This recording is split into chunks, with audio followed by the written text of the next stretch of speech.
فاطر السماوات والأرض عالم الغيب والشهادة أنت تحكم بين عبادك فيما كانوا فيه يختلفون اهدنا لما اختلف فيه من الحق بإذنك إنك تهدي من تشاء إلى صراط مستقيم.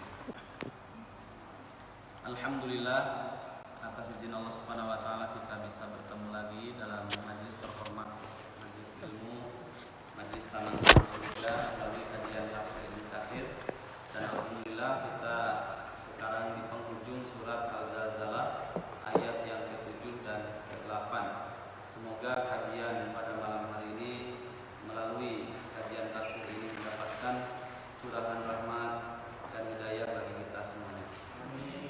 Salawat serta salam kita limpahkan kepada Nabi kita Nabi Muhammad SAW, kepada keluarganya, sahabatnya, serta seluruh kaum muslimin, saudara-saudara kita semuanya. Jamaah rahimakumullah, mari kita buka mushaf Al-Quran kita, surat Al-Zalzalah, surat yang ke-99, ayat yang ke-7 dan ke-8.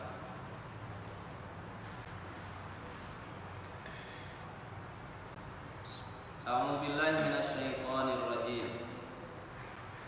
Faman ya'mal mithqala dzarratin khairan yara wa man ya'mal mithqala dzarratin syarran yara.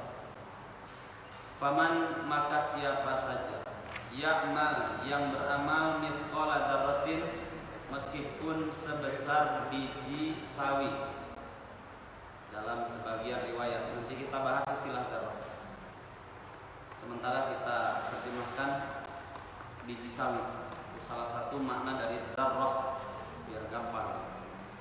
Faman, maka barang siapa ya'mal, yang beramal, mithqala dzarratin, meskipun sebesar biji dzarrah, khairan, sebuah kebaikan, yara, maka orang yang mengerjakan, mengamalkan kebaikan sebesar biji dzarrah, biji sawi, akan melihat apa? Melihat kebaikan, melihat efek dari kebaikan yang dia kerjakan. Waman, dan barang siapa ya'mal, yang beramal, mithqala dzarratin, meskipun sebesar biji dzarrah, apa? Syarran, keburukan, yara, dia akan melihat kepada efek keburukan itu.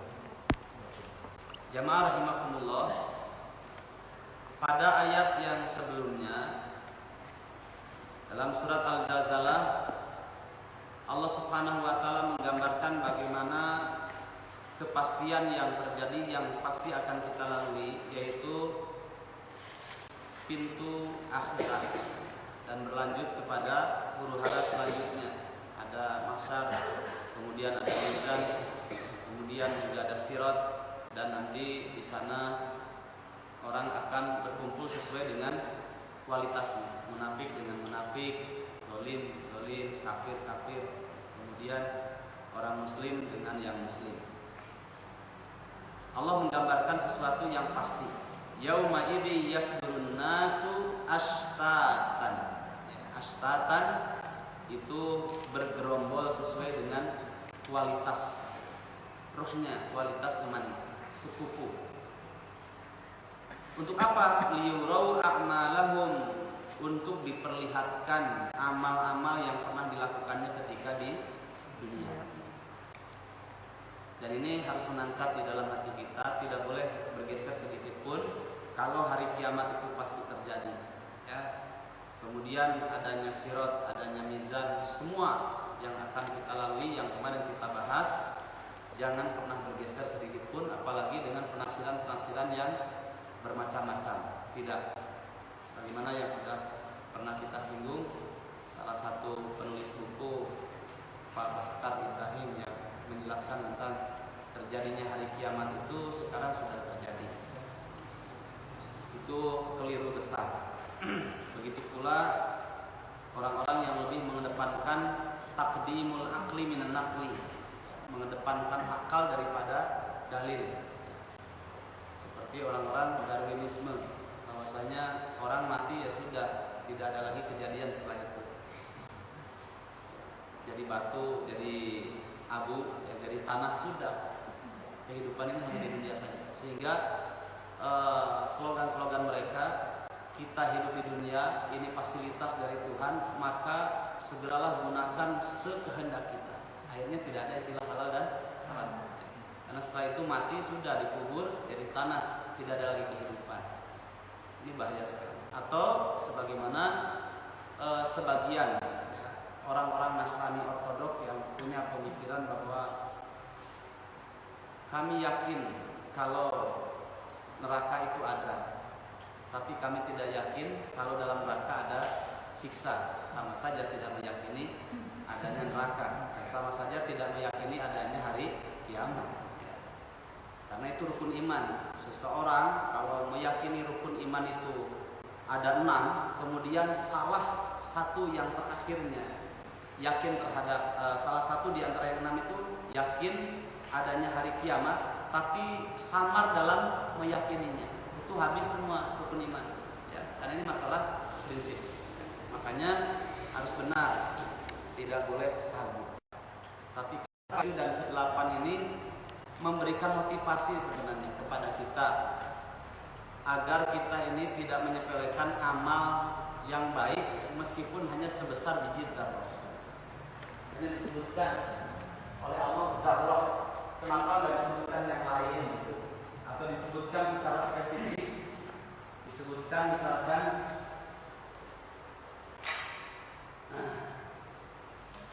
ada dzurrah, bahasa Arab itu ada dzurrah, lain-lain ya, dzarrah, ada dzurrah. Itu sudah lain makna. Dzurrah itu biji jagung, kalau dzarrah itu sesuatu yang kecil, bahkan lebih kecil lagi, bahkan ada tapi tidak bisa diindra. Makanya dzarrah ini maknanya macam-macam dalam tafsir itu. Ada disebutkan biji sawi, ya, biji sawi. Pokoknya sesuatu yang kecil, ya, sesuatu yang kecil, bahkan lebih kecil lagi, bahkan itu ada tapi nggak bisa diindra. Debu, pernah lihat debu gimana sih?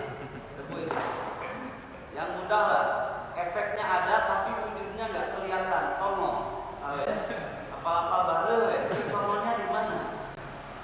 Ibu-ibu kan dulu cicet orang tenan tongol susah itu, cari tongol lama, ya. Karena apa? Tidak bisa dilihat kecuali pakai apa namanya suryakanta, atau suryakanta ya, pembesar buat ngezoom lah produknya. Orang tua sekarang nggak tahu. Kalau itu buat ngezoom itu suryakanta ya. Dibesarkan begini, baru bisa terlihat. Atau mikroskop baru bisa terlihat. Jadi dzarrah itu bahasa yang sangat mendidik. Allah Subhanahu wa taala katakan dzarrah, sesuatu yang kecil. Dalam tafsir beberapa pendapat. Makna yang sesungguhnya sesuatu yang kecil aja. Kadang bisa dilihat, kadang tidak bisa dilihat. Itu namanya dzarrah. Makanya diterjemahkannya untuk memudahkan itu macam-macam. Ada yang mengatakan biji sawi, ada yang atom, ada yang debu. Ya. Sesuatu yang kecil, kadang bisa dilihat, kadang juga tidak bisa dilihat. Tapi ada. Berbeda lagi dengan goib lain. Istilah bahasa Arab itu, kalau goib itu memang sama sekali tidak bisa diindra, tapi pasti ada malaikat, ya, jin, ya.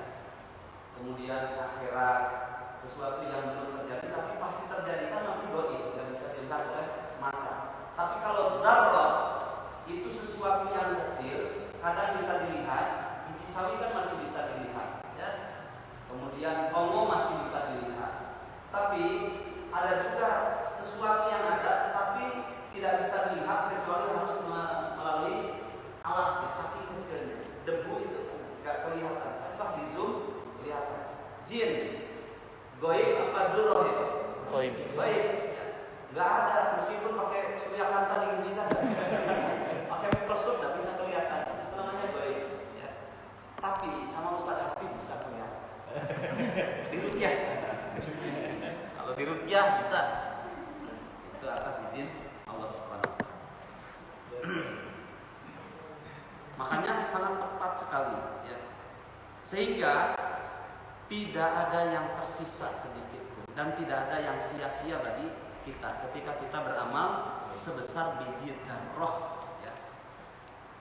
Terlihat oleh manusia atau tidak terlihat oleh manusia pekerjaan kita. Terasa oleh manusia ataupun tidak terasa oleh manusia. Ya. Makanya Allah Subhanahu wa taala melalui lisan nabinya di sini disebutkan. Ya. Apa kata Nabi? Di sini disebutkan beberapa hadis ya. Masya Allah, saya sangat tersentuh sekali dengan hadis. Hadis yang pertama. Apa kata Nabi? Ittaqun nara walau bisyikki tamratin walau bi kalimatin thayyibah. Dan tidak perlu banyak orang tahu, bahkan sama sekali orang tidak tahu.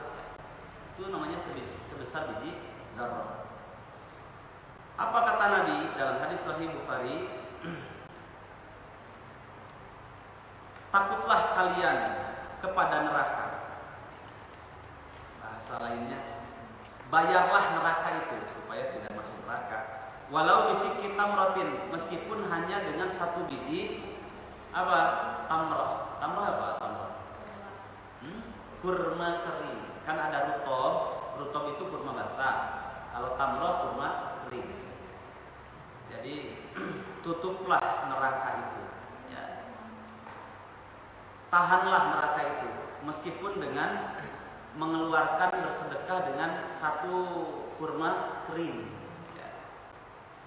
Yang mungkin orang dianggap biasa saja. Dalam hadis yang lain, walau bi kalimatin thayyibah, maka takutlah kepada neraka, tutuplah neraka itu, ya, tahanlah neraka itu supaya kita tidak masuk neraka, meskipun hanya mengucapkan dengan kata-kata yang baik, kalimat thayyibah. Kalimat thayyibah itu banyak, ya. Tidak hanya kita mengucapkan subhanallah, kan sunnahnya dalam hadis itu Rasulullah SAW bersabda, karena pendek hadisnya kita catat ya. Kemudian juga karena setiap saat kita selalu menemukan jalan yang menanjak, juga menemukan jalan yang menurun. Itu kadang lupa dengan sunnah ini. Padahal ini melahirkan pahala meskipun sebesar biji dzarrah, karena orang banyak melupakan hal ini. Pak sahabat berkata dalam hadis sahih, nahnu idza sa'alna idza sa'alna inna idza sa'alna, kalau tidak salah ya, inna idza sa'alna sabbah kabar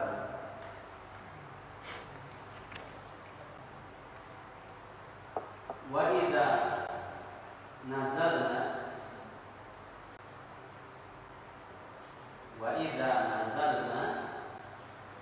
sabbahna.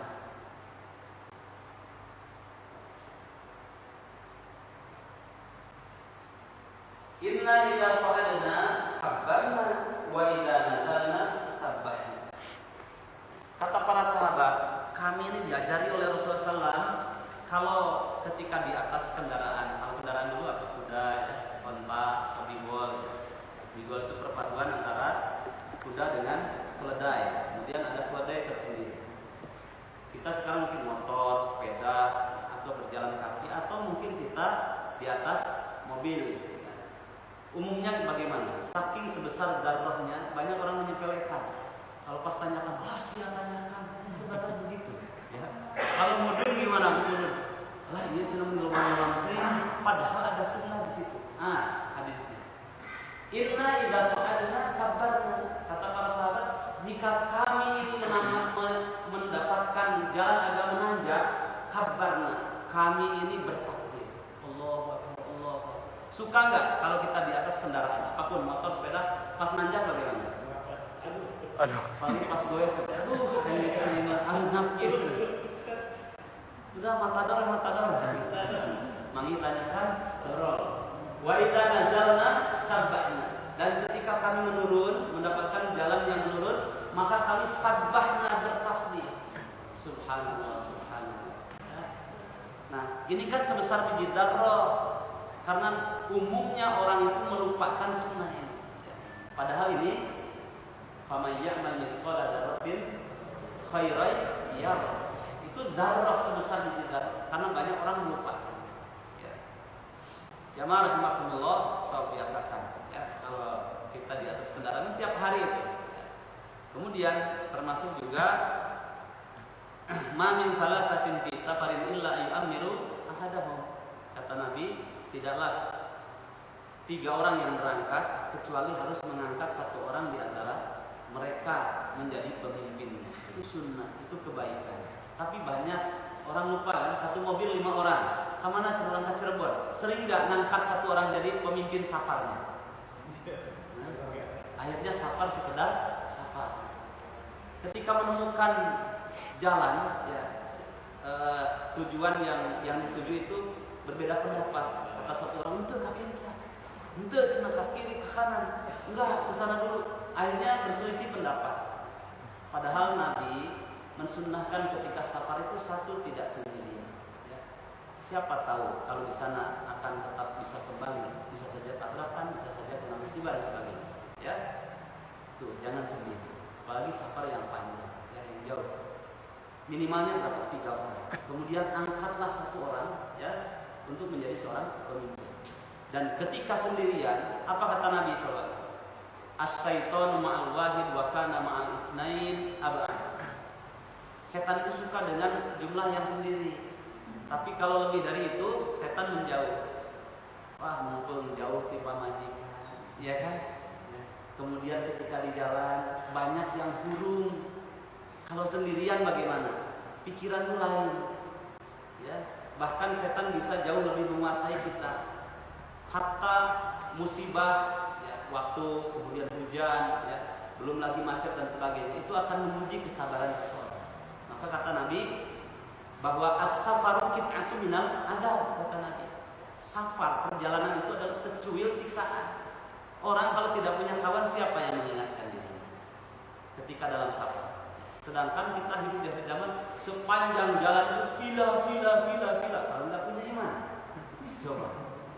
Musibah itu. Coba kalau berdua, bertiga, sisi malunya itu akan tumbuh di situ. Potensi baiknya itu akan jauh lebih mendominasi daripada potensi buruknya. Karena siwa man sawwaha falhamaha fujuraha wa taqwa.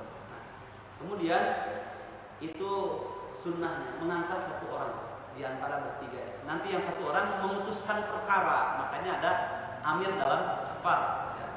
Ketika berselisih pendapat ke kanan ke kiri, maka apapun yang terjadi, seorang pemimpin dalam safar ngetok palunya. Sudah, saya putuskan sekarang jalan ambil ke kanan saja.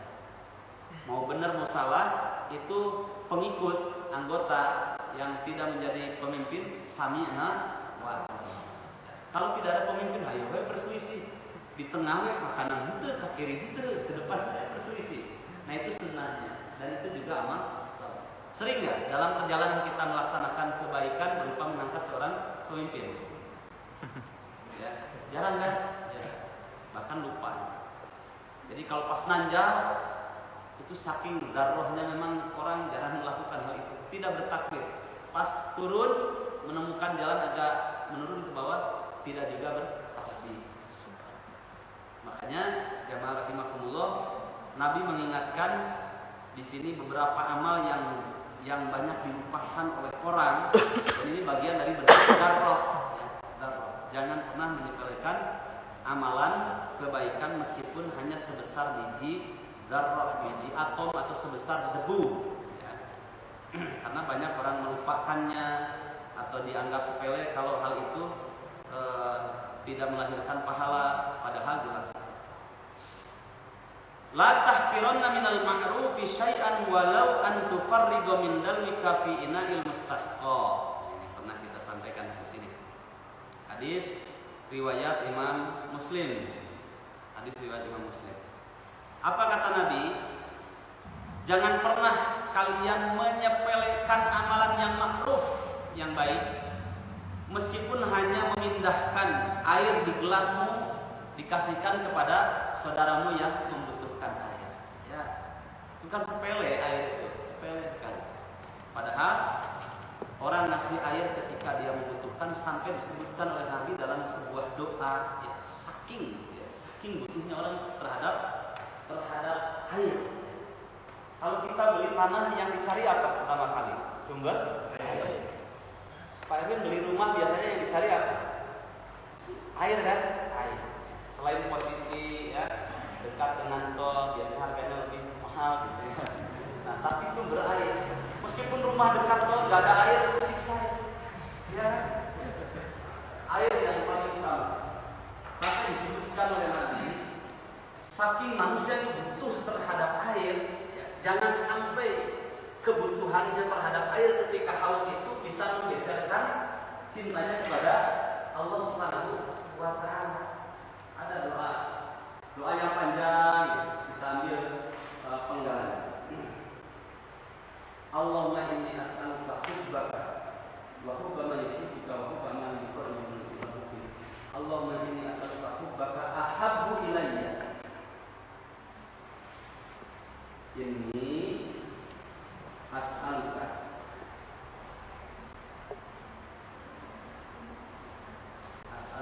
hubbaka ahabbu ilayya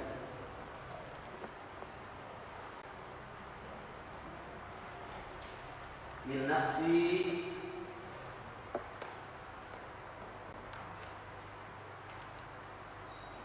ahabbu ilayya min nafsi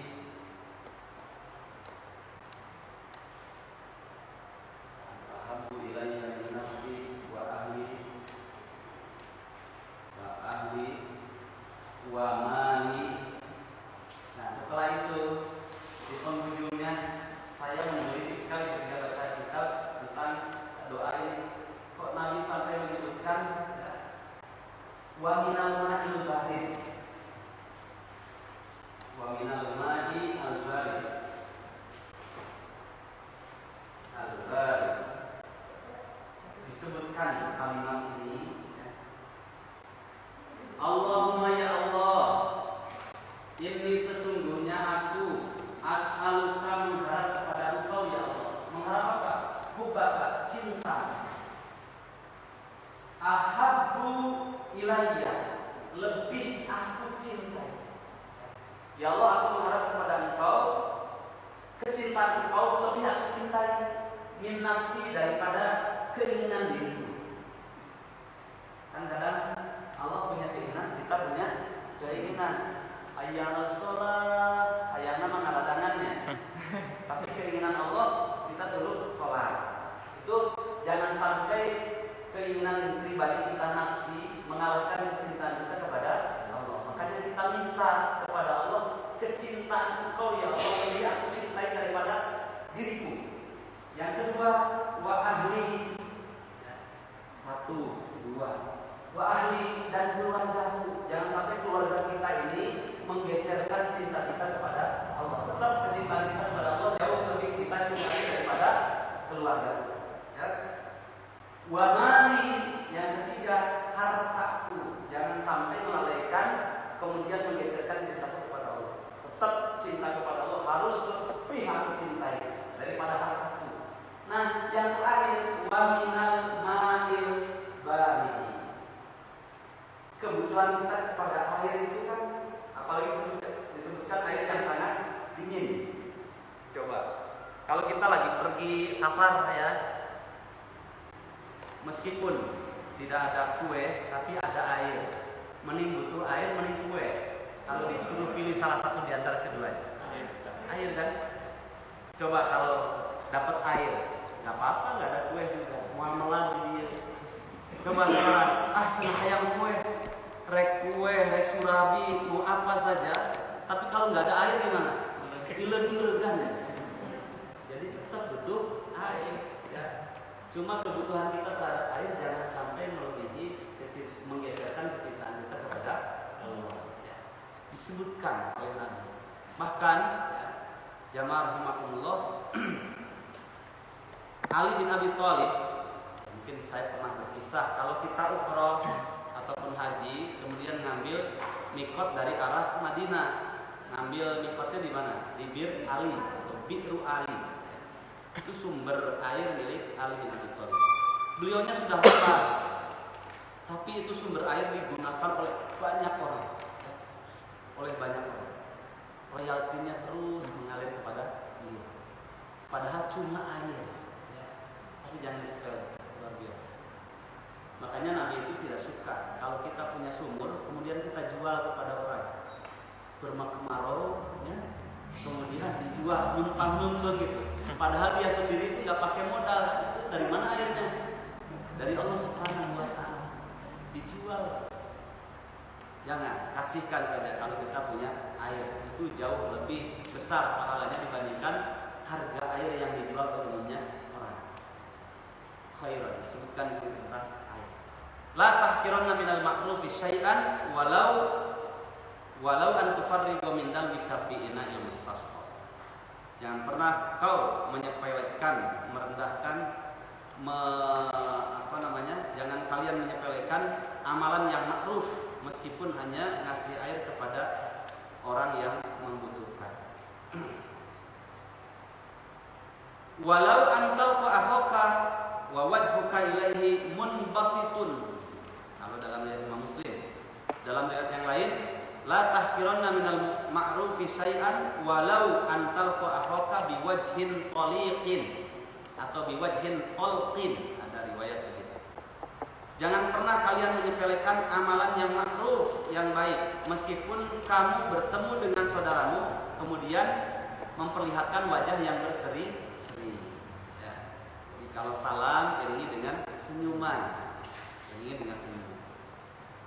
Tapi ekspresi senyum itu satu dengan yang lainnya berbeda-beda, tergantung wilayahnya masing-masing. Itu juga ujian tersendiri. Makanya ada geografis dibaca sebelum kita berdakwah. Dalam dakwah itu ada fiqh dakwah, ada usul dakwah, membaca situasi masyarakat yang akan kita dakwahi. Contoh ya yang pernah kita alami ketika masuk di Dayak, tapi nggak semua Dayak. Waktu di Kalbar orangnya baik-baik, betul. Seperti umumnya orang Sunda lah, setiap masuk ke rumah ditawari makan, ya kan? 5 rumah 5 kali makan, 10 rumah. Orang Dayak itu begitu.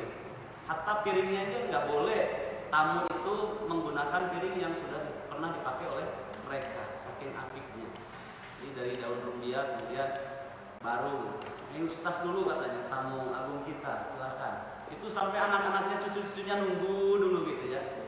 Nunggu dulu, baru tamunya makan, barulah mereka makan. Masya Allah. Jamaah rahimakumullah. Cuma Pak, ada sebagian Dayak pas kita ketemu itu kepala sukunya nggak senyum. Karena waktu kita diantarkan waktu itu di Sukulum. Sukulum itu di Bangka Belitung. Jadi kalau kita ke Pangkal Pinang, ya, nanti terus lewat Sungai Liat, Bangka Induk, terus nanti ke Mapur, Air Abik, ke Tuing. Itu satu tempat perkampungan terakhir di Bangka Belitung. Ada Sukulum. Waktu itu nggak tahu sekarang masih hidup atau enggak. Namanya Pak Isli, kepala suku. Waktu di mobil itu saya diantarkan sama beberapa teman yang ngurus dakwah di sana. Ustaz, di sana tidak ada ustaz ya. Ustaz jangan kaget katanya. Orang-orang Sukulum itu nggak suka senyum kalau kita ketemu. Saya bilang jangan bilang begitu. Orang tuh semuanya bisa senyum, cuma mengekspresikan senyumnya kan tidak sama. Pas ketemu tuh iya, kalau ukuran dengan ukuran Sunda tidak senyum alias hasil. Tapi kalau kita ngukur dalil nggak bisa begitu. Ya. Jadi saya katakan, memang senyumnya mereka seperti itu. Ya. Senyumnya mereka begitu gitu ya. Sehingga kita tidak bersuudzon kepada orang lain. Jamaah rahimakumullah. Kemudian di dalam hadis yang ketiga, Hadis riwayat Imam Muslim. Sama. Rasulullah sallallahu alaihi wasallam bersabda, "Ya ma'syara nisa'il mu'minat." Kamu ke ibu-ibu ini, langsung ke ibu-ibu. Wahai sekalian para wanita, orang-orang yang mukminat, orang-orang yang beriman, kata Nabi. La tahkiranna jaratun li jaratiha walau firsana syatin. Wahai para perempuan, ibu-ibu mukminah, jangan pernah kalian menyepelekan tetangga kalian meskipun hanya dengan semangkok gulai kambing. Ya. Namanya gulai kambing tetap dikatakan gulai kambing. China Pino gulai kambingnya satu, itu dikatakan gulai kambing enggak? Gulai kambing. Cokornya lagi. Cuma satu itu enggak. Nah, ini kan firsana syatin. Itu jangan disepelekan, itu pahalanya besar dan itu bagian dari darah. Ya, bagian dari darah. Bahkan Nabi mengatakan, wa idza tabahta fa'akfir ma'aha fa'akfir ma'aha marqaha. Kalau kalian masak maka perbanyaklah airnya. Jadi kalau bikin angen tidak dikatakan angen kalau airnya sedikit, ya, maka perbanyaklah airnya biar semuanya bisa kebagi. Jangan dikira itu, masya Allah. Apalagi orang lagi lapar, lama nggak pernah menemukan daging kambing, dikasih daging kambing. China Pino daging kambingnya satu, tetap kan dikatakan daging kambing. Itu bunga. Jamaah rahimakumullah, banyak sekali sesuatu yang khair meskipun itu darah sebesar biji sawi atau sebesar atom atau sebesar debu, tapi kalau kita tulus ikhlas dalam mengerjakannya, maka itu menjadi catatan pahala tersendiri di sisi Allah Subhanahu wa taala. Bukankah ya, satu kebaikan meskipun itu kecil, ya, statusnya kecil, tapi kalau kita kerjakan dengan tulus ikhlas, ditambah lagi berulang-ulang kita lakukan, ya, kalau dikatakan lidi itu satu, iya kecil, tapi kalau dikumpulkan jadi apa? Jadi satu lidi kan? Nah begitu, ya. Jadi banyak. Jamaah rahimakumullah. Nah kemudian ada kalimat ya Rabbu di sini. Mari kita lihat ya. Wa man ya'mal mithqala dzarratin khairan yarah. Maka siapa saja yang mengerjakan kebaikan meskipun sebesar biji atom, biji sawi ataupun sebesar debu, yarahu, maka dia akan melihat. Yarahu itu diambil dari kata ro'a, yara. Ro'a yara ini melihat, makna secara tekstual, makna aslinya itu ro'a yara, melihat, atau dengan bahasa lain adalah nadhar.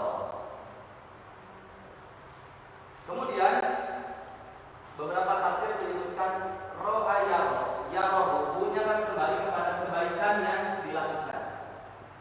Maka dia akan merasakan efek dari perbuatan baiknya meskipun sebesar biji zarrah.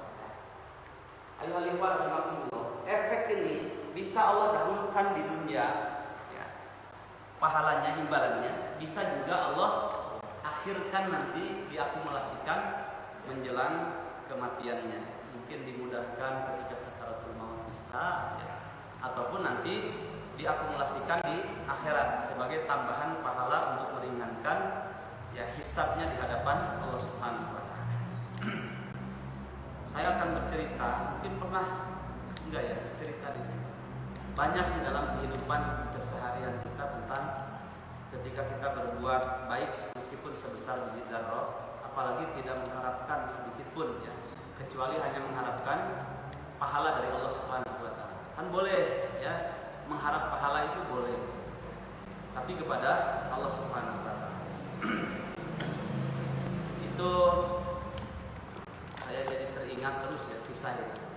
Di tempat lumpur Lapindo itu apa? Sidoarjo, ya. Kisah tukang beca masih ingat, ya. Dia ini di perumahan-perumahan pindah ke rumah satu, pindah nanti pekan selanjutnya ke rumah keluarga yang lainnya. Itu kalau orang-orang kaya masukannya 50.000, 100.000, dia tukang beca tidak punya apa-apa. Paling juga dia sehari dapat 15.000, kadang 20.000, ya. Tapi karena dia ini orang yang cerdas, ya. Orang pandai kan banyak, tapi yang cerdas ini jarang. Dia ini cerdas. Dia bilang bernadar kepada Allah Subhanahu wa taala. Boleh nggak nadar? Syaratnya dalam rangka taat kepada Allah, bukan karena maksiat. Kemudian statusnya wajib untuk dipenuhi selama dia mampu, ya, wajib. Tapi ada tapinya. Orang yang suka bernadar dalam beramal itu menunjukkan dia bakhil. Ya, ya Allah, upami abdi kenging keuntungan sekian, abdi mah cenah pada sab pertama salat teh. Nah, make diukur kitu nya. Rek salat mah sok-sok teh. Itu kan bakhil. Saya kalau dapat ini nanti saya akan keluarkan segini, misalkan. Tapi kalau itu dalam rangka ketaatan kepada Allah Subhanahu wa taala, wajib itu, ya, wajib untuk ditaati. Kalau tidak berdosa. Tapi haram untuk menepati nadar yang pernah dia ucapkan kalau dalam rangka bermaksiat kepada Allah. Tidak boleh. Nah, kalau ini dia bernadar begini, ya. Tapi logik, ya Allah, saya uang nggak mampu ngasih, tapi engkau berikan anugerah saya tenaga yang tidak diberikan kepada banyak orang. Pokoknya setiap hari Jumat saya keluarkan becak saya dari jam 6 pagi sampai jam 18.00 setiap hari Jumat. Maka saya bersedekah dengan tenaga saya. Setiap ada orang yang naik becak saya tidak akan menerima upahnya. Saya ikhlaskan, lillah, ya. Pokoknya saya sedekahkan dengan tenaga. Tapi ujiannya apa? Orang mau meningkat imannya kan diuji oleh Allah SWT. Setiap hari Jumat itu berbeda dengan hari-hari selain Jumat. Kalau selain hari Jumat, itu paling 1-2 yang naik sudah. Hari Jumat baru mengeluarkan becanya ada yang naik, baru menurunkan muatan ada yang naik, sampai sore coba. Nah, tapi setiap yang naik beca dia bilang, Pak, ya, ketika mau bayar, enggak Pak, saya sudah berniat, saya beramal soleh, sedekah dengan tenaga saya. Orang itu kan iba, ya, dipaksa, kemudian dia bilang, kalau ibu maksa saya, kemudian ke pasien yang lainnya, ke yang naik beca dia, laki-laki, Pak, kalau bapak paksa saya suruh menerima, saya tidak bisa. Saya sudah bernada, loh, anak istri kamu makannya apa? Dia sudah makan nasi, makan sudah saya titipkan kepada Allah Subhanahu wa taala. Sudah, kalau bapak maksa saya, ibu maksa saya, cukup satu saja, doakan saya biar saya cepat ibadah haji. Ya. Semua orang dia bilang begitu, yang naik beca dia tidak terima. Mungkin dari sekian orang yang mendoakan, mungkin ada 1-2 atau diakumulasikan dari 5 orang atau 10 orang, itu sampai tembus ke arusnya Allah Subhanahu wa taala. Ujian yang terakhir adalah itu jam 17:30. Berarti nadarnya mau habis berapa menit lagi? 30 menit lagi kan? Nah, itu ujian di penghujungnya. Biasanya dalam hal apapun orang itu akan sukses kalau sudah hampir di penghujung keputusasaan. Ya. Dalilnya jelas dalam 2 ayat. Satu dalam surat Yunus, yang kedua dalam surat Yusuf, di penghujung 2 surat itu. Ada kalimat di situ Allah Subhanahu wa taala berfirman tentang kesabaran hampir di penghujung keputusasaan. Nah, nanti ayatnya untuk buka sendiri. Saya mau melanjutkan kisahnya. Nah, ketika itu 30 menit lagi ada nadar saya mau habis ini gimana? Baru saja menurunkan muatan, ada bapak-bapak tinggi besar, ya, wajahnya bersih. Biasanya kalau wajah bersih itu biasanya wong sugih katanya, ya, orang kaya. Al-wajhu yadullu ala hali qalbi. Wajah itu adalah cerminan hati. Orang yang banyak letak terlihat wajahnya. Ini pas naik, Mas katanya antarkan saya ke depan rumah sakit Sidoarjo. Jauh itu Pak. Dia lihat jam, ya Allah, 30 menit lagi mau habis nadar saya. Sudahlah, naik aja. Itu Bismillahirrahmanirrahim. Dia berdoa, la haula wala quwata illa billah. Dia setak tertebak, tahu ya, setak tertebak itu sepenuh tenaga pokoknya, ya. dia keluarkan tenaga terus. Alhamdulillah jam 17 kurang 1 menit ya, jam 17.59 ya. Jadi jam 18 kurang 1 menit sampai situ. Turun dari beca itu yang keluar kelinga itu bukan tukang becanya. Termasuk juga yang naik becanya karena dia siun kan satu kebok sampai megang. Udah turun keluarkan uang 100.000 besar ya. Enggak Pak, terima kasih. Terharu kan orang gimana anak istrimu makan? Enggak Pak, sudah saya titipkan kepada Allah. Saya sudah menata hari ini setiap Jumat saya tidak menerima upah orang yang beca saya. Nanti dipaksa-paksa, ya sudah kalau Bapak maksa saya minta satu saja. Sebenarnya diucapkan kepada orang yang beca yang lain. Doakan saya biar saya cepat ibadah haji. Terenyuh orang itu. Kemudian dikasih kartu, udah temui saya besok. Pulang esok harinya dia habis asar nemui si bapak tadi ke rumah sakit. Ternyata pas ketemu itu si bapak ini orang kaya, wong sugih. Dia seorang ahli bedah, jadi dokter bedah. Kasih amplop sebesar ini, ada arsir-arsir biru sama merah ya, warnanya coklat. Buka di hadapan anak dan istri antum. Pulang tukang beca itu sambil mikir ini apa isinya. Bilang uang juga tipis. Sampai di rumah dibuka dengan istrinya. Masya Allah, la haula wala quwwata illa billah. Idza arada syai'an idza arada Allah syai'an ayaqula lahu kun fayakun. Namanya dia dengan istrinya itu sudah didaftarkan di KBIH tahun depan ibadah haji. Faman ya'mal mithqala dzarratin khairan. Waktu itu saya bedah buku kan di IPDN dulu sudah lama pas acara ada tanya jawab dan setiap orang bertanya itu ada satu orang maju, Ustaz saya nggak mau jadi pelajar, terus mau jadi apa? Mau pingin jadi tukang beca aja saya biar cepat ibadah haji. Saya bilang kamu udah ikhlas jadi tukang ibadah hajinya, tukang becanya. Jamaah rahimakumullah, Allah tidak tidur, ngantuk pun tidak, dan Allah Subhanahu wa taala tidak pernah mendolimi hambanya sekecil apapun.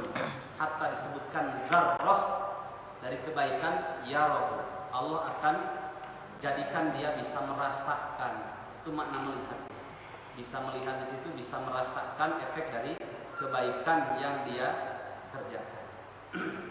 Sebagaimana seorang tukang sapu-sapu di zaman Nabi Muhammad SAW. Itu kan sapu-sapu, cleaning service di masjid itu kan ringan. Hatta orang itu dianggap itu pekerjaan biasa. Hatta ada orang bertanya dulu, berapa per bulannya? Sudah, nggak jadi nyapunya kalau sudah tanya itu. Di umumnya masjid. Kecuali masjid yang sudah ikhlas, profesional, ya itu sudah beda. Sangat dihargai sekali. Berapa per bulannya? Sekian, enggak. Ibu ini bertahun-tahun di Masjid Nabawi itu lening, bersih Masjid Nabawi. Dan dia sudah menadarkan, menghibahkan seluruh badannya untuk Allah Subhanahu wa taala dan Rasulnya. Sehingga pakai niqab, ya. Enggak ada satu orang pun sahabat yang tahu. Hatta saya waktu belajar di Syekh Musaid Basir Ali, ya, musyrif hadis waktu belajar Fathul Bari. Itu beliau bercerita tentang itu sambil nangis, bercerita tentang kenapa si ibu ini dia ketika meninggal, Rasulullah SAW kan orangnya brilian, kemudian benar-benar cocok kalau jadi seorang pemimpin, ya, komandan, peka dengan keadaan. Malamnya baru dapat wahyu, ya, melalui malaikat Jibril, mau disampaikan di pagi hari kepada para sahabat. Nabi bertanya, kenapa Masjid Nabawi ini kotor? Gitu. Kemana ibu-ibu yang suka bersih-bersih? Tanya. Tuh fiat ya Rasulullah. Sudah, antarkanlah aku kemana? Di mana kuburan? Diantar oleh sahabat. Sampai Nabi tidak jadi menyampaikan wahyu ketika itu. Diantarlah oleh para sahabat. Nah, Kemudian dibukalah sendal Nabi ketika itu, terompahnya dibuka, dan ini sunnah. Kalau masuk ke pelataran astana, ya ada istana, ada astana. Kalau istana di sana Jakarta, ini astana kuburan. Ya. Itu sunnahnya dibuka, kemudian nyeker. Kata sahabat di sini wahai Rasul. Kemudian Rasul menyolatkan si ibu tadi, ya, menyolatkan si ibu tadi. Kalau bukan orang yang mulia siapa lagi? Disolatkan oleh Nabi coba. Allahumma firlaha warhamha. Sudah doa Nabi itu luar biasa. Diampuni semua dosanya. Kabulkan. Nabi kualitas orang yang berdoa itu Nabi. Padahal pekerjaannya apa? Cuma bersih-bersih di Masjid Nabawi. Itu kan darroh. Sapu-sapu di masjid itu darroh. Amalan yang seperti debu. Orang anggapnya sepele biasa. Tapi dikerjakan dengan ikhlas dan dia nikmati pekerjaan itu, bisa menjadi besar di sisi Allah Subhanahu wa taala. Ya Rabb, orang yang mengerjakannya dia akan merasakan ya efek dari perbuatan. Bisa di dunia didahulukan atau nanti di akhir. Siapa yang tidak mau ya disolatkan oleh Nabi itu doa semuanya. Allahumma firlaha warhamha sampai seterusnya. Itu juga termasuk melahirkan sebuah hukum bahwasanya ketika kita tidak kebagian untuk menyolatkan karena sudah dikuburkan, boleh menyolatkan di kuburan sebagaimana Nabi menyolatkan si kuburan. Ibnu Hajar Al-Asqalani,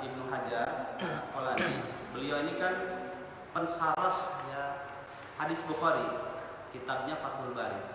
Beliau mengatakan, aku bertanya kepada sekian para ulama hadis, siapa nama si ibu tadi, nggak ada yang tahu. Nggak ada yang tahu.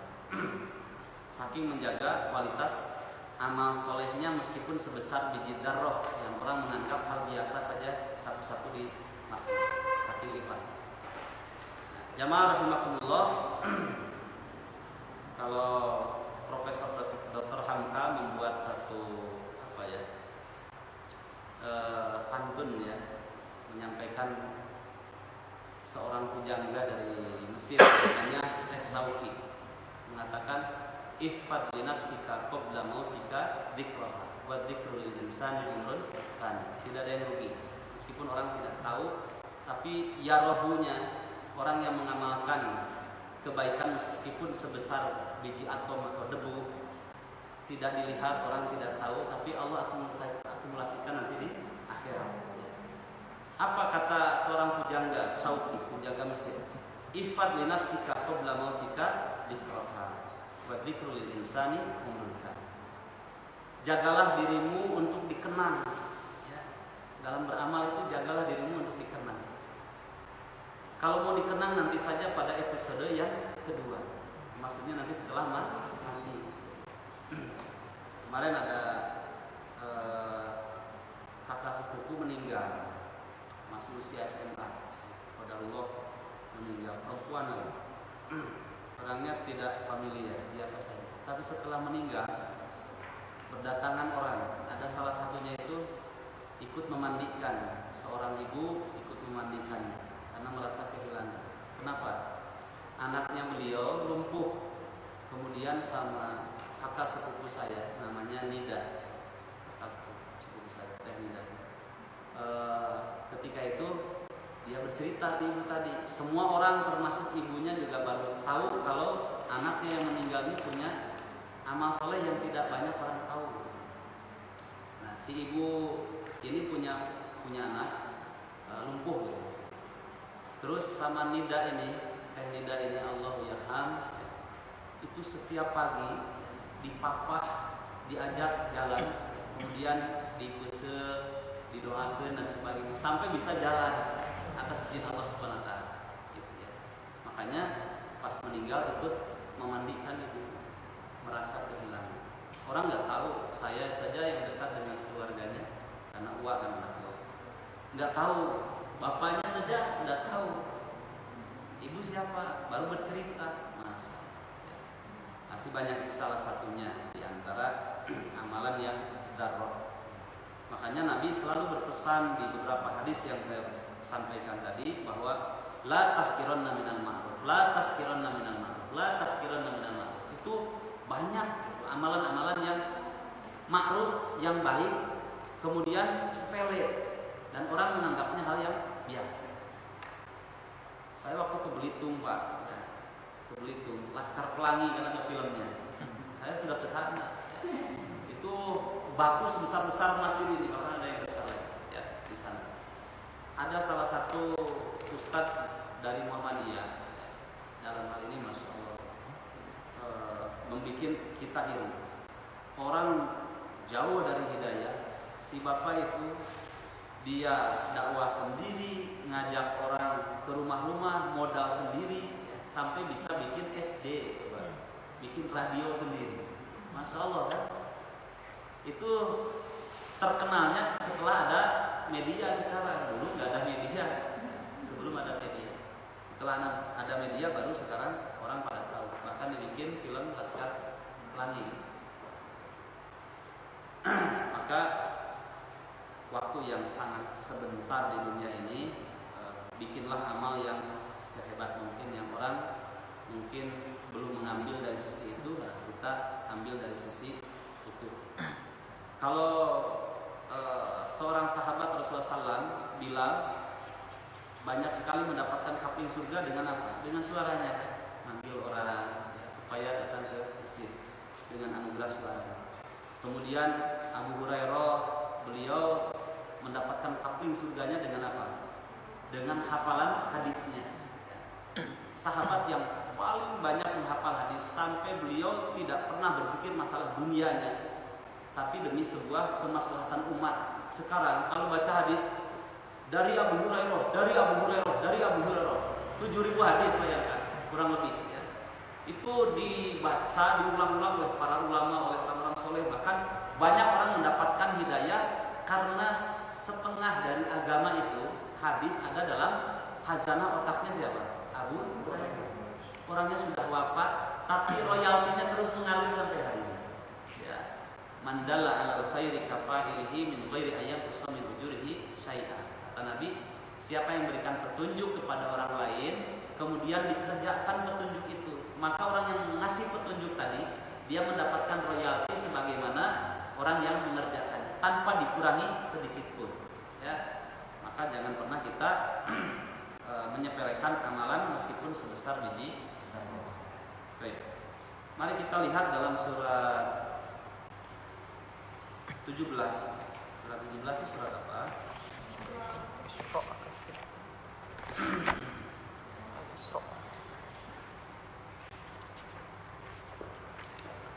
Dalam surat Al-Isra ayat yang ke-7 kalau tidak salah ya.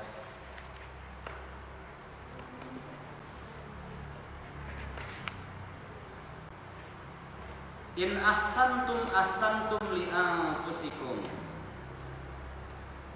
Jika kalian berbuat baik, maka kebaikan itu akan kembali kepada diri kalian sendiri. Itu makna lain dari wa faman ya'mal mithqala dzarratin khairan yarah. Sebesar apapun amal soleh yang kita lakukan, kebaikan meskipun sebesar debu, sebesar biji dzarrah, biji atom, itu akan kembali kepada kita sendiri yang melakukan. Makanya jangan pernah melihat kecilnya atau sepelenya sebuah pekerjaan, tapi dilihat, oh ini kebaikan. Pasti di balik kebaikan ini Allah akan berikan efek positif kepada kita, timbal baliknya, pahalanya, apapun bentuk. Nah, jamaah rahimakumullah. Kemudian yang kedua, lihat. Wa may ya'mal mithqala dzarratin syarran yarahu. Sebaliknya, ya, sebaliknya. Dan siapa saja yang beramal melakukan sebesar biji atom, biji sawi ataupun debu, syarran keburukan, dosa, maksiat, yarahu, maka dia akan melihat, akan merasakan efek dari perbuatan jeleknya, buruknya.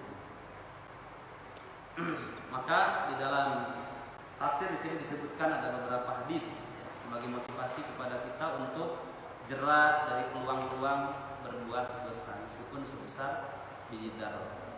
Karena suka begini, daleutik ieu dosa nalikeun bae ku istighfar leungit. Orang yang merencanakan dengan keyakinan seperti itu justru akan menjadi dosa. Apa dosanya? Dosanya menyepelekan dosa. Ya. Dosanya menyepelekan dosa.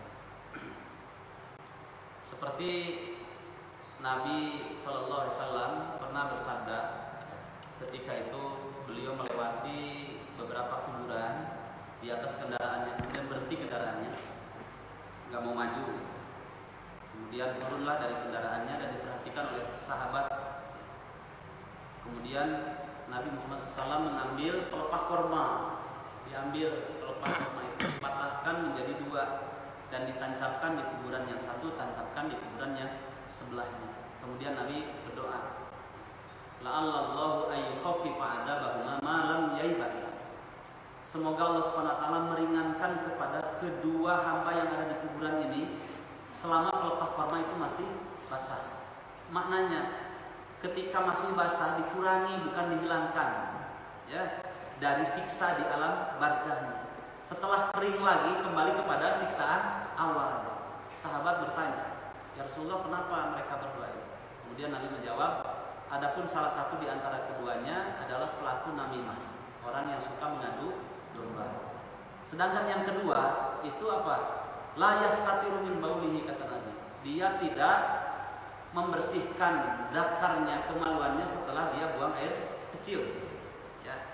Itu kan sepele, dosa sepele, ya kan? Cuma bersih-bersih, manfaatnya juga kebersihan untuk pribadinya. Cuma banyak orang itu cur sudah beres. Ya. Atau kecewer sudah beres. Tidak pernah membersihkannya. Apalagi ketika safar, ya. Karena keterbatasan ilmu atau mungkin karena memang dia tidak malas, ya, malas. Makanya jangan menyepelekan dosa. Keterangan Imam Nawawi, sampai kok disiksa di alam barzah seperti itu gara-gara tidak membersihkan kemaluannya dari setelah dia buang air kecil. Persoalannya apa? Yahtaqiru, ya, dan jadi kata Imam Nawawi, sampai disiksa begitu karena dia menyepelekan dosanya, bukan masalah dosanya, tapi menyepelekan dosanya. Lah, kurge ki hungkul pirage nya. Jadi buka tumuran deh.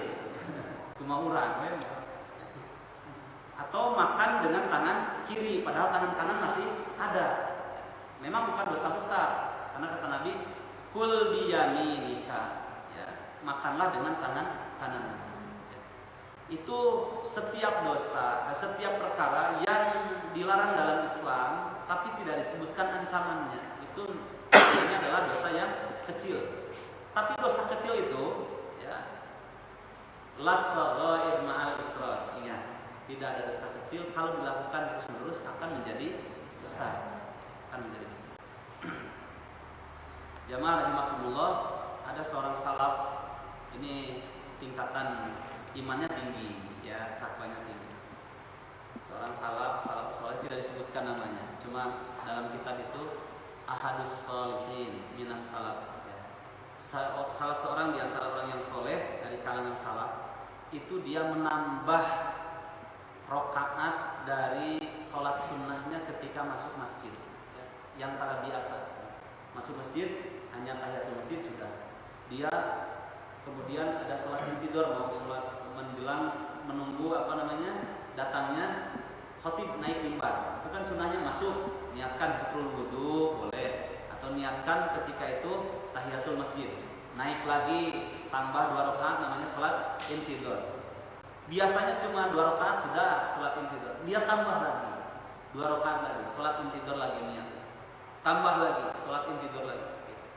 Ketika ditanya kenapa engkau menambah sholat intidur lagi, ya, menjelang khatib naik mimbar, biasanya cuma 2 rakaat. Apa jawabannya? Aku lihat anakku kurang soleh, maka mudah-mudahan dengan aku tambah lagi 2 rakaat sholat intidur ini, efeknya bisa memberikan kesolehan kepada anak saya. Sampai seperti itu, ya, sampai seperti itu. Jadi ingat, efek bisa saja dari ada waktu, ya, ada waktu karena khatib belum naik mimbar, tapi tidak digunakan untuk melaksanakan sunnah intidur sebanyak mungkin. mungkin. Itu menurut orang salaf tadi, itu khawatir termasuk dari bagian sebuah dosa, padahal bukan dosa. Ya. Padahal bukan dosa. Sebagaimana juga Tamim Ad-Dari, ya, yang beliau setiap malam terus qiyamul lail, ya. Kemudian ketinggalan satu malam tidak qiyamul lail karena kecapean, akhirnya beliau datang kepada Nabi. Wahai Rasulullah, saya akan hukum diri saya untuk sholat qiyamul lail pada sholat isya sampai datangnya waktu subuh. Kata Nabi, silahkan. Itu berjalan selama 1 tahun. Gara-gara semalam tidak tahajud, dia menghukum dirinya semalaman sholat tahajud sampai 1 tahun dari pada isya sampai datangnya waktu subuh. Ya. Pertanyaannya, itu wajib apa sunnah? Sunnah kan qiyamul lail itu, tapi mensikapinya sampai seperti itu. Ya. Dan itu kalau ketinggalan semalam dosa enggak? Enggak dosa kan? Tapi dia merasa itu bagian dari dosa. Ada sesuatu yang kurang sempurna bagi dirinya. Jamaah rahimakumullah. Ibnu Mas'ud mengatakan, kami para sahabat, ya, melihat dosa kecil itu sarron tadi, ya, sebesar biji dzarrah keburukan. Itu dosa kecil, kami melihat seperti gunung Uhud yang akan menimpa badan kami. Kemudian kami lari sekencang mungkin. Begitu. Padahal itu tidak termasuk dosa besar, dosa kecil. Cuma tadi, ya rohu, sebesar biji dzarrah pun orang yang melakukan saron, ya, keburukan, dia akan melihat efek dari keburukannya. Ada beberapa hadis di sini. Rasulullah Shallallahu Alaihi Wasallam bersabda,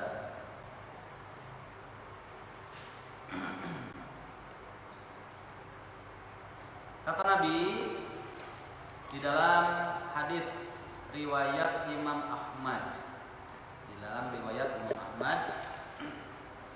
Rasulullah Shallallahu Alaihi Wasallam bersabda kepada Aisyah, ya Aisyah, iyyaki wa muhaqqaratid dunub, fa innalaha minallahi qaliban.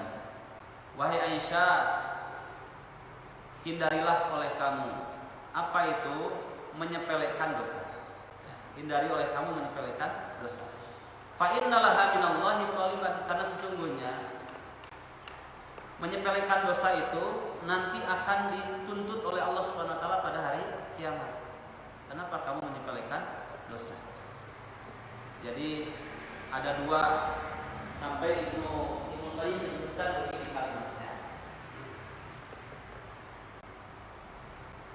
Orang berbuat dosa, kemudian sadar dia mau bertobat. Peluang tobat itu ada. Kemudian apa? Dia memundur-mundurkan tobatnya. Akhirnya ada 2 dosa yang dia lakukan. Kata beliau, takhirut taubah minad dzanbi. Itu dzanbun, kata beliau. Takhirut taubah, mengakhir-akhirkan taubat padahal tak mampu, ya, untuk bertobat. Mengakhir-akhirkan taubat minad dzanbi, dari sebuah dosa, satu dosa. Itu dzanbun, dosa tersendiri.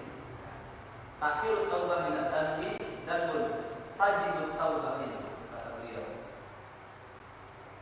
Kalau Ibnu Qayyim terkenal dengan dokter hati kan, jadi bahasanya begini. Tajibut taubah min. Kata beliau, mengakhir-akhirkan tobat dari sebuah dosa, ya, itu adalah dosa. Tajibut taubah min, dia wajib untuk bertobat dari mengakhir-akhirkan tobat. Jadi ada 2 dosa berarti, ya. 1 dosa dari yang dia lakukan, yang kedua dosa mengakhir-akhirkan tobat dari.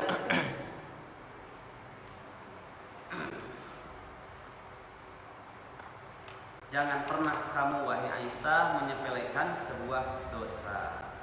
Ya, jangan. Karena sungguh menyepelekan sebuah dosa itu adalah dosa tersendiri yang nanti akan ditanya oleh Allah Subhanahu wa taala pada hari kiamat. Iyyakum wa muhaqqaratid dzunub, fa innahunna yajtami'na 'ala ar-rajuli hatta yuhliknahu. Hindarilah oleh kalian wahai para lelaki menyepelekan dosa, kata Nabi. Ini dalam riwayat Imam Ahmad. Sungguh dosa-dosa itu akan berkumpul dalam jiwa seseorang sampai dia dosa itu akan menghancurkan orang itu. Jadi satu kali dosa kecil disepelekan, dosa yang kedua disepelekan, dosa yang ketiga begitu, akhirnya terkumpul dalam satu tempat, akhirnya menghancurkan seluruh amal yang dimiliki oleh laki-laki. Ya. Tadi las saghair ma'al israr. Tidak ada dosa yang kecil kalau dikumpulkan terus-menerus akan menjadi besar.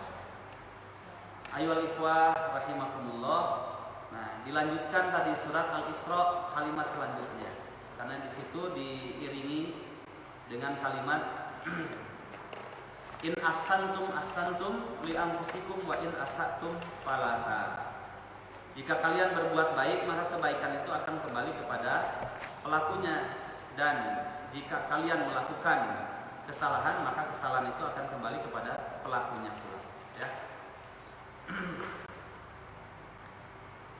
Man hafara hufratan waqa'a fiha. Dalam kata-kata mutiara bahasa Arab, siapa yang menggali lubang, dia akan jatuh kepada lubang yang dia bikin. Ya. Kembali ke situ. Baik, barakallahu fikum. Itu pelajarannya, karena esensi dari amal soleh itu cuma dua itu, ya, fi'lul ma'mur wa tarkul mahdur. Hanya itu, mengerjakan apa yang diperintahkan oleh Allah meskipun sampai sebesar biji dzarrah, selama itu kebaikan kerjakan, ya. Kemudian jangan pernah melihat status dari pekerjaan baik itu, tapi lihatlah bahwa pekerjaan itu adalah pekerjaan yang baik, maka akan melahirkan pahala. Jadi jangan bilang begini, ini mah wajib saya kerjakan, kan baik ya mas sunnah itu dikerjakan, oke. Padahal sunnah itu kan satu, menambah kesempurnaan dari amal yang wajib yang kita lakukan. Yang kedua, itu sebagai bukti cintanya kepada Rasulullah SAW. Kalau sunnah tidak dikerjakan, berarti ada selain sunnah yang kita kerjakan, ya. Bisa hal yang mubah yang kadang melahirkan dosa. Kemudian selanjutnya, jangan pernah kita menyepelekan dosa, ya. Karena dosa itu sekecil apapun pasti akan diperhitungkan nanti di hadapan Allah Subhanahu wa taala. Tidak ada, ya, kedoliman Allah Subhanahu wa taala, karena Allah tidak punya sifat kekurangan, tapi manusia itulah yang mereka berbuat dolim. Sehingga di dalam surat Al-Kahfi nanti bisa dibuka ayat yang ke-49, di penghujung ayat itu Allah Subhanahu wa taala berfirman, wala yadlimu rabbuka ahada. Ya. Ketika diperlihatkan catatan amal itu, dia menjerit, ya. La yughadiru shaghiratan wala kabiratan illa ahsaha. Loh, ini dosa apa? Tercatat yang besar, yang kecil, ada semuanya di sini. Saya kira bukan dosa, ya. Dicatat semuanya di sini. Wala yadlimu rabbuka ahada. Allah, Rabbmu wahai Muhammad, tidak pernah berbuat zalim kepada hambanya, tapi hambanya lah yang berbuat zalim kepada dirinya sendiri. Itu saja. Baik,